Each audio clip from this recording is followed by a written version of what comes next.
আজকের ডেসিটা তোমাদের মিকা কালার দিয়ে তৈরি করে দেখাচ্ছি।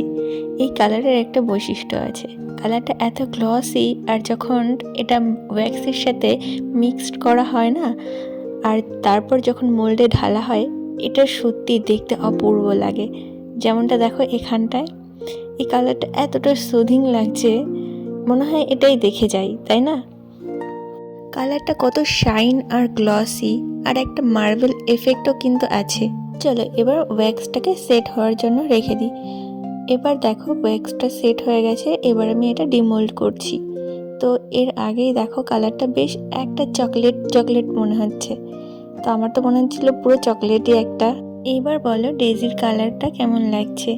একটা চকলেট চকলেট বেশ মনে হচ্ছে না? আর হ্যাঁ, এর সাথে একটুখানি আমি কফি ফ্রেগরেন্সও কিন্তু অ্যাড করেছিলাম, যেটা কিনা বার্ন হলে এর স্মেলটা কিন্তু সারা ঘরে ছড়িয়ে পড়বে। সত্যি মনে হবে যেন কফি আর চকলেট মিক্স। তোমরাই বলো কেমন লাগছে, কমেন্টে জানাও এরপর কোন কালারটা দেখতে চাও।